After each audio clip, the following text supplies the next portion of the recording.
De los datos a la noticia. Gladys en Éxitos.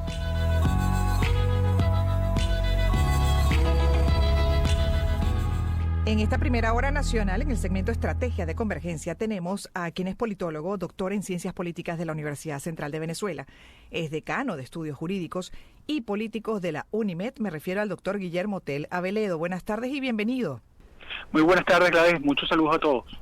Gracias por estar en esta primera hora y para hablar de algo que considero fundamental, que es el papel de la sociedad en el desarrollo, en la construcción de un país, en la política efectiva, como agentes activos, ¿no? ¿Qué tanto puede hacer y qué tanto puede participar la sociedad en todo esto, doctor? En la medida en que un sistema político es abierto, es la medida en la cual esa sociedad plural, esa sociedad diversa, tiene la cabida de participar en las decisiones políticas organizada o espontáneamente, de manera directa o indirecta, de manera orgánica o inorgánica, pero en todo caso que tenga la capacidad de incidir en las decisiones públicas, las decisiones colectivamente vinculantes. Si un sistema no tiene eso, no es un sistema abierto, no es un sistema democrático. No, y claro, y ahí entonces la sociedad no tiene manera, ¿no?, de poder aportar, de poder impactar positivamente, o sí, obviamente organizada con valores claves como la unión que siempre se ha sugerido, puede lograr incluso llevar a una nación, digamos, a las mejores condiciones para poder tener ese rol activo y efectivo. Bueno, es que en efecto la organización de la sociedad muchas veces se ha hecho frente a unas autoridades. Eso pasó en las revoluciones, vamos a decir, liberales, burguesas, democráticas de toda la historia, en la cual la sociedad, organizándose en sindicatos, en gremios, en colegios, en cámaras de comercio, se fue presionando a las autoridades por la búsqueda de ventajas, por la búsqueda de beneficios, por la búsqueda de criterios particulares. Y esos criterios particulares son los que fueron dando apertura de parte de las autoridades, fueron incitando a las autoridades, presionando a esas autoridades a abrir el compás de libertades. Es la fuente de todo eso. Sin esa participación no hay esas libertades. De hecho, aquí estoy leyendo un artículo que trabaja este tema que estamos desarrollando con usted hoy, que para mí considero, y repito, subrayo, es fundamental en la construcción de un país. Además, dejar de lado la visión individualista y definitivamente pues construir una conciencia colectiva. Entre otras cosas, subraya que el modo y grado de participación de los individuos de una sociedad en la actividad política es muy variable, como usted acaba también de comentar. Desde el simple interés por la actividad política como observadores, a la militancia en un partido, pasando por la pertenencia a un grupo de presión, el acto de votar expresa el mínimo de participación, aunque en los regímenes democráticos los niveles de abstención suelen ser también muy importantes. Y ahí me gustaría su reflexión con relación a Venezuela en cuanto a todo esto. Bueno, hay de todo. La participación política se da de muy diversas formas. El cabildeo, la organización de manifestaciones, la organización de los intereses, vamos a decir, organizados en términos de legislación, de promoción de causas, todo eso es modo de participar, no solo el electoral. El electoral es el voto particular de cada individuo en esta posibilidad. Y la sociedad es muy diversa. ¿Qué refleja la fortaleza de las organizaciones de la sociedad civil? La diversidad de las sociedades, el derecho de asociación, por supuesto, pero también la diversidad de la sociedad. No es un solo sindicato, son los sindicatos de cada actividad económica, de cada función. No es solo un gremio, el sector privado, son los distintos sectores privados que incluso compiten entre sí en sus intereses, en sus criterios, porque tienen criterios diferentes. Venezuela fue más democrática en la medida que desde el poder se manifestaba la voluntad de oír a esa sociedad. Podemos poner como ejemplo, en la Constitución del 61, la Constitución mandaba al Estado que en asuntos de incumbencia de la sociedad tenía que consultar obligatoriamente a las organizaciones sociales.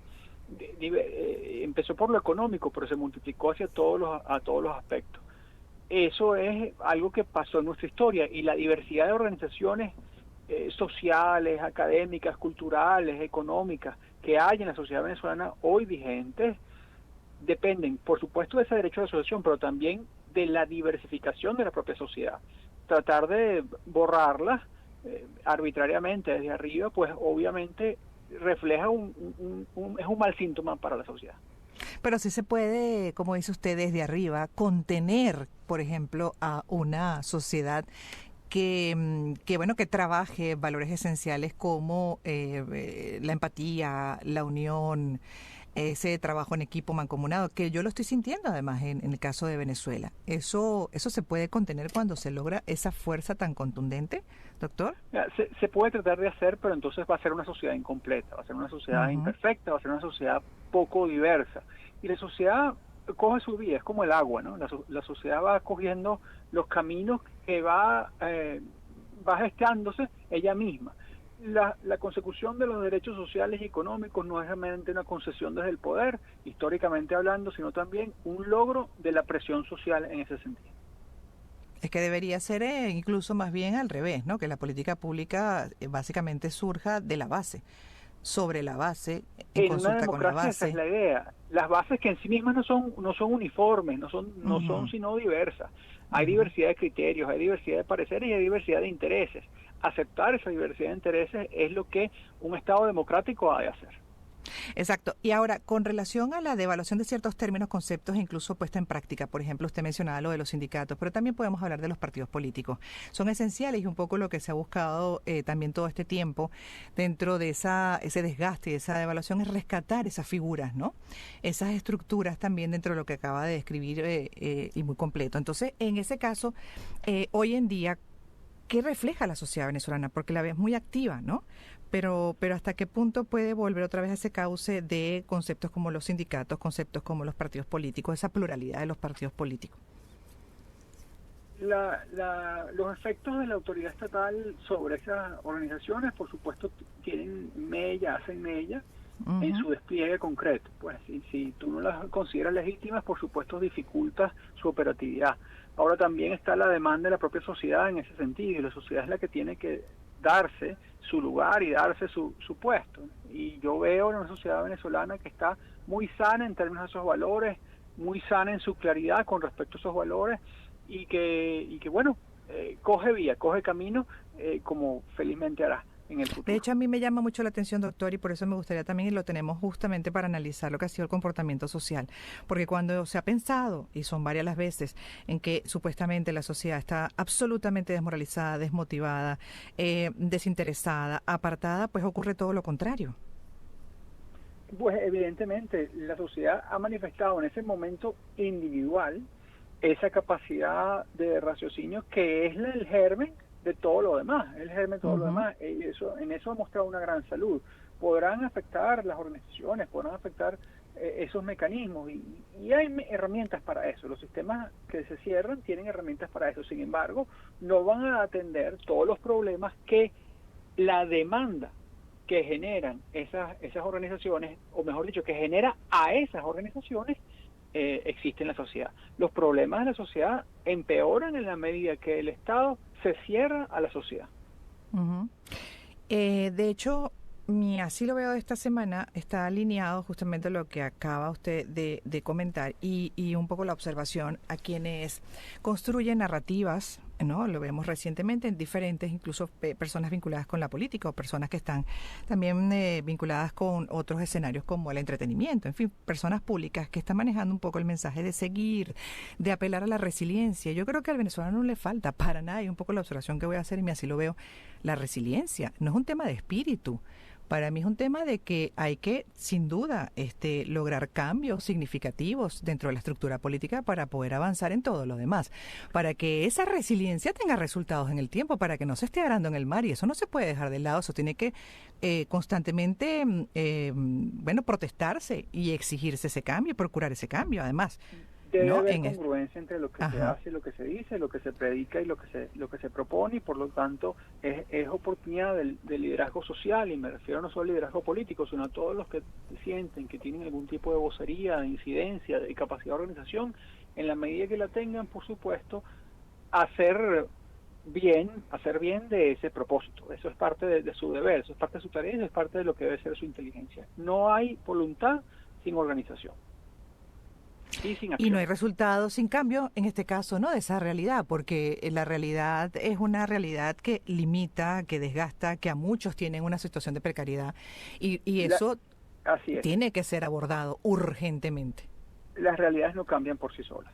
Las realidades no cambian por sí solas, hay que ayudarlas, hay que estimularlas, y la acción organizada de la sociedad, organizada de los ciudadanos, es la mejor ruta para eso, que es parte además de sus derechos garantizados en la Constitución, es parte de eso. El desconocimiento de eso, además dentro de esas narrativas, ¿qué está expresando, doctor? ¿Qué está indicando? Hace acrecentar la distancia entre gobernantes y gobernados, y eso, bueno, puede tener diversos destinos. Sería muy prematuro decirlo en este momento, pero puede tener diversos destinos. Normalmente las sociedades donde eso ha ocurrido han tenido en algún momento algún tipo de manifestación menos organizada, más espontánea, y en ocasiones, bueno, menos controlable. Y eso no conviene a nadie. Conviene más bien que se haga caso a la sociedad cuando lo hace pacíficamente, como lo ha hecho hasta ahora. Es un flaco favor decir que desde hace 2 años, de hecho es parte del discurso que hemos varias veces abordado en análisis de la supuesta mejoría de Venezuela. Todo es relativo, doctor, al final de cuentas son cosas coyunturales que responden a ciertos factores, pero en el tiempo se sigue evidenciando que es un problema estructural que si no se aborda, no se cambia, pues definitivamente todos los esfuerzos que se vienen haciendo, esos emprendimientos maravillosos que vienen surgiendo, esas grandes ideas que se quieren poner en práctica, no avanzan y no pueden avanzar, no pueden prosperar con esas condiciones. Tienen un extraordinario límite. La espontaneidad de la sociedad, la capacidad de la sociedad de generar ofertas, de generar productos, de generar iniciativas, de generar emprendimientos, tiene un techo en la medida que las instituciones no permitan o no abriguen la confianza para que ese techo crezca, ese techo se eleve. Vamos a ir hacia una sociedad más limitada si eso no se logra, y hay solo una capacidad mediada de lo que la sociedad puede hacer. Lo deseable sería que a esa apertura que ha ocurrido, esa apertura la acompañen la apertura político-social que implica y que es correlativa a esa prosperidad en la mayor parte de los países del mundo. Se podrán dar cuenta y se podrán hacer ejemplos de sistemas autoritarios donde hay libertad económica. La libertad económica no es duradera y es precaria allí donde no hay libertad política, donde no hay instituciones abiertas, donde no hay capacidad de confianza en el Poder Judicial, en las instituciones que hacen arbitraje en la sociedad, porque entonces siempre va a mandar el que está conectado al poder, no necesariamente el que tiene mayores capacidades productivas, mayor ingenio, mayor iniciativa. Eso va a afectar incluso a quienes se creen en ocasiones beneficiadas por el poder. No es sostenible, no es suficiente. Quienes les digan eso, y quienes digan algunos eso, que se ven en esa posibilidad y estarían contentos con esa posibilidad, se autoengañan. O buscan engañar también. Claro, 3 puntos suspensivos. Sí, doctor, muchísimas gracias por haber compartido su punto de vista como especialista en estos temas. Politólogo, es doctor en Ciencias Políticas de la Universidad Central de Venezuela, decano de Estudios Jurídicos y Políticos de la UNIMED, Guillermo Tell Aveledo. Vamos a hacer